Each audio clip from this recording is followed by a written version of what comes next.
Hi everyone, Curtis here from Goth Rider Creations, and in today's episode we're going to try and get the last of the fabrication done on this guitar. yeah, I know. Anyway, stay tuned.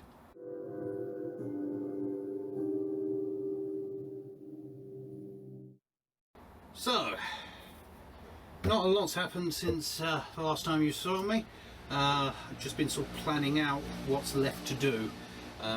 So initially we have the boring jobs of hand sanding this whole thing.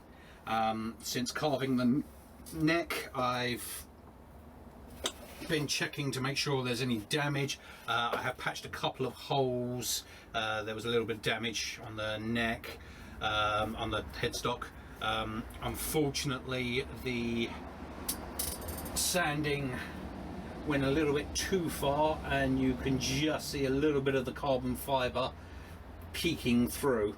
Now there's absolutely nothing I can do about that, so if anyone says anything about how the neck's too thick, then it can't go any thinner. It's as simple as that. So yeah, it's a little bit annoying, but I'll take it. I'm not gonna kill myself on this one. So I am going to finish with the super glue and the sanding. I'm going to get this whole thing sanded down to 320, and then I've got to decide whether I'm going to do the finish or whether I'm going to do the fretting. So we'll work that out afterwards.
So, after all that, this thing is now wonderfully smooth.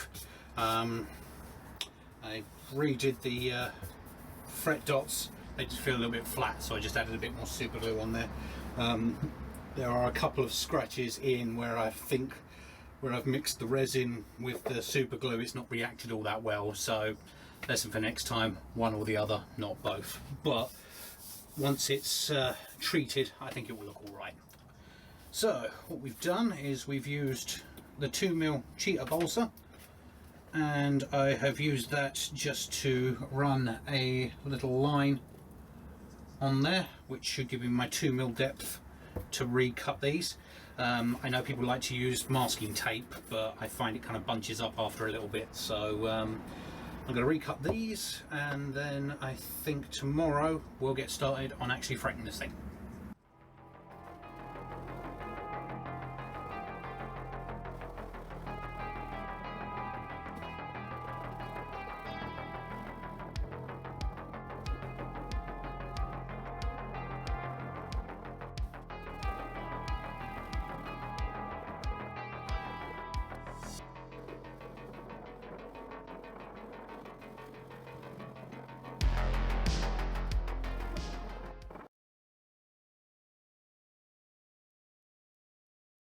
Right, so another day and another new guitar making experience, at least for me. So yes, now we're going to try and actually fret this thing. Now what I've done is I've made a temporary kind of neck rest thing. I think I should have left it uncarved until I'd done the frets, but we live and learn. I wish I'd done it like Rad Knox and just had a solid slab underneath that was flat. Do your fretting then and then carve after the fact, so learn for next time. So I've set up this, and what I have done is double checked, taken the tension back out, and this is now perfectly flat with that tiny bit of fall away at the bottom. So I'm happy with that. It just means that I am going to leave the fall away on the neck rather than the frets, so I won't be putting that in. I did speak to Ben Crow on his live stream on Sunday, thank you, and he advised that actually there's really not much fall away at all. It's about 2 or 3 layers of like masking tape thickness, so it's very minimal. So what little we have there I'm just going to leave, and then I'll just fret as normal. So we have our pile of pre-cut frets. They are pre-radiused, they're pre-notched, so I think they're basically ready to go. I think these are kind of just standard S-type frets. I think it's such a common guitar and so many people refret them that it's just a normal thing. So I'm going to recheck the sizes because they are cut to the actual width of the S-type neck. So I've got to rejig them so I know which one goes where, because obviously I don't want the wrong one in the wrong spot. And then I'm hoping it won't need too much fret dressing or too much messing around, because there's actually not a lot there. So it really shouldn't need any major surgery after the fact, rather than cutting them yourself and then having to mess with them. So let's get these in order and get them all hammered in.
Well, that was about as enjoyable as chewing off my own feet. Wow. The first fret bounced out, like completely bounced out. Then I panicked because I was worried there was a crack in the headstock. So I ran through and put as much super glue on that as I could. I don't know if the wood glue has gone off or if that's just what Gorilla wood glue is like, but I'll reserve judgment. It might just be an old bottle, but that wasn't working. So considering the bounce out of the first fret and everything else, I just went to super glue. If I've got to resand this fretboard, so be it. I'm not risking these things falling out. So it looks pretty uneven to my uneducated eye. I think I over radiused the fretboard because it looks like they're kind of sitting above where they should be. It might just be me being paranoid. Maybe that's how it's supposed to look, but it kind of, the center of the frets are flush with the wood, and then it kind of looks like they bow out the sides. Hopefully it'll look better once I've actually ground back the edges and sort of filled the edges with the super glue. So I'm going to do that now and then see where we look.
Well, that was not fun, not even in the slightest.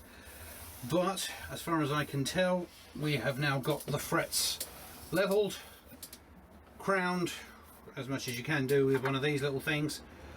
And I've sanded all of the super glue off of the fretboard. I've still got to round the edges and then recheck everything is flush, because I've really had to round the hell out of these. It's probably not the worst fret job ever. I'm sure there's a sweatshop somewhere where these things are built where it's worse, but I don't think by much. I'm not happy with the fretting at all, but it's my first time, and yeah. So I'm gonna go and probably down a bottle of potato juice, and then I will come back tomorrow and see just how bad this really is. Alright, see you in the morning. So, another day. I've slept on it and I've looked again, and I'm not being as hard on myself on these frets. They're not perfect, and not even by a long shot, but most of the badness is on the outside edges. With the string spacing, I'm hoping the strings won't be anywhere near it, so it should still be perfectly playable. From what I can tell, I think one of these frets is slightly wonky, like slightly kicked out. You know, I don't even know by how much. It's a fraction of a mil.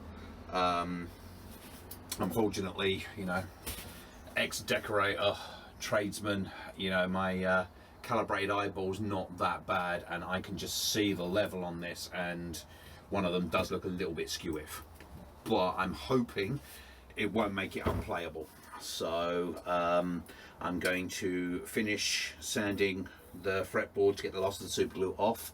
I'm then going to re-flatten the frets a little bit. I don't need to go too crazy this time. Re-crown so it's ready to go. I'm just going to use the crowning file that I've got there. I know people like Ben Crow like to do the whole sort of faceting crowning technique. I'm not a player, so yeah, it's from what I understand, that kind of thing is personal preference and how much of the fret you like exposed, how crisp you like the lines. As a player, I don't know, so there's not much point in me going crazy setting it up because I don't know what I'm doing. So I'm just going to crown for now, and then once that's ready I can round the edges, and then that will kind of do it. I can't go too crazy on this because I don't have the experience, so I'm going to crack on with that now, and then we will look at tidying up any of the edges that I've damaged with this whole process, and then we can get on to some finish.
So that'll do it for that. The more I work with these frets, the happier I am. I think they're going to take a hell of a lot of polishing to get all of the scratches out from resanding stuff. Yeah, it's not going to be perfect. If it really is that bad, then at a later date I will pull the frets out and refret them and use, I don't want to say real fret wire, but normal fret wire that I can, you know, bend myself and get exactly right. I think those pre-cut frets are great if you've got an unmodified version where everything is kind of as it's meant to be. Where I've kind of made my own compound radius and everything else, those frets just didn't like it, so I'm going to blame them. Yeah, it's the frets' fault. It's not my fault, it's the frets' fault. That's why. Yeah, right. So anyway, we've got that done. You see me resand the fretboard, the edges, everything is now back to 320. Resanded the headstock where I panicked with the super glue. So we're all sorted and we've got that all masked up. So now we come to the finish. Now, I've had quite a few commenters. Bill from Burgundian Evolution has been suggesting epoxy, which is a great idea. Because of the softness of the wood, it would be ideal to have a really hard, solid finish on the outside. It would strengthen it a bit more. The only problem with that is, one, I do not have the time. It would take me probably about a week of painting on coats, sanding back, painting on coats, sanding back to get a half decent finish. The epoxy I have would be perfect for it, but I don't have the time. The other issue as well is that if I dent or ding this thing in any way, shape or form, the epoxy being harder than the wood underneath means that it would crack or shatter that epoxy. I can't guarantee it would happen, but if it did, it probably would be semi-spectacular. So I really need to go for a very thin, very simple finish on this. I did want to go oil, I did consider that, but the problem I've got is this super glue is shining through so badly on the end grain. On the flat side of things, you can sand it back, you don't see it, but the end grain, I'm actually not 100% happy with how that's come out. You can see how dark the super glue is. So going for a oil finish on that, I'm worried it would make that look even more obvious. So yeah, well, oil would have been lovely, but I mean, it's still possible. I could try it at a later date, but yeah, with all the super glue in the end grain, I'm just going to leave it. Just if it doesn't work, then it's going to be such a pain to get it out of the wood, off the wood. It's just going to be a nightmare. So what I'm left with is lacquer. Now, everyone goes on about nitro, nitrocellulose, I believe, the whole, you know, professional guitar things. In the UK, we don't get a very great selection of spray paints, unfortunately. In America, you get the 2-pack paints where you've got the extra catalyzer, the hardener inside them. In the UK, we don't get that. We haven't had 2-pack paint. I believe domestically, we've not been able to get it for about 20 or 30 years. I believe professionally, they've kind of almost phased it out, if not completely phased it out by now. You can't even go to a car respray shop and get 2-pack paint anymore. It's just illegal because of the amount of damage it did to people's lungs. So what you're left with is, it's all right, but a lot of the professionals will tell you it's not great. So the options we have are automotive clears. Now, I really don't like shiny. I don't really deal with, you know, polished chromes. I don't deal well with high gloss finishes. It's not my bag. I'm more of a satin kind of guy. So I have gone all out with the Halford's Finest matte lacquer. Now, this stuff, it doesn't go on particularly thick, but the good thing is it dries really quickly, so you can get 5, 6, 7 coats every 10 to 15 minutes, so you can really coat this stuff on in very thin layers. It doesn't produce a lot of shine, it doesn't produce a lot of yellowing in the wood, which is another thing I'm really not a fan of. I like more sort of bleached flat woods, you know, when it goes bright yellow, it just Reminds me of the 70s. Nyeh. So we're going to go for the matte lacquer now. I'm going to put as many coats on as I physically can.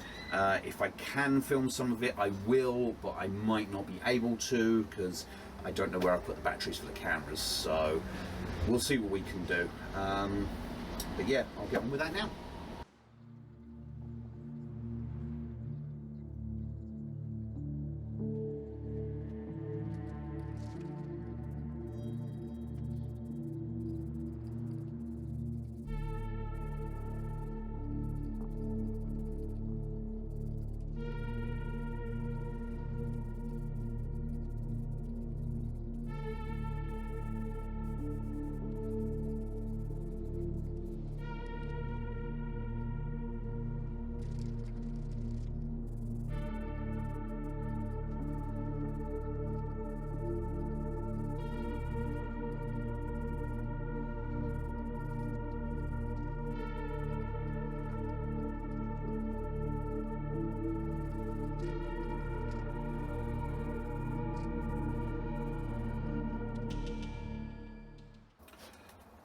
So there we have it.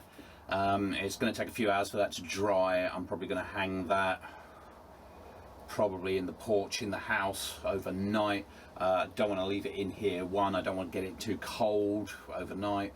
Two, I don't want any spiders or anyone getting involved. Hello, Lucifer. How's my crazy cat? Come on. Oh, you want to say goodbye to everyone? Go on then. So, yes. So I'm going to hang that up in the house somewhere where it's not going to stink, leave that overnight so that all does its thing, and then tomorrow we can unmask it. I've got to order the fret oil because I don't actually have any. Hey, that's my mat. That's not for you to scratch. But yes, so I'm going to get some fret oil and then that will all be sorted. You're enjoying being a bit of a tart for the camera, aren't you? Yes, you are. So yes, that's all done. Next episode we will get the scratch plate made and try and get the electronics done. And then all that should be left is just to assemble the thing and pretend like I can play it. So yes, from me and from young Lucifer here, I'd like to thank you all for watching. You had enough, have you? Yeah? No? Okay. Alright, well everyone, hope you have a good weekend, and I shall see you on the next one. Please like, subscribe if you haven't already. Take care.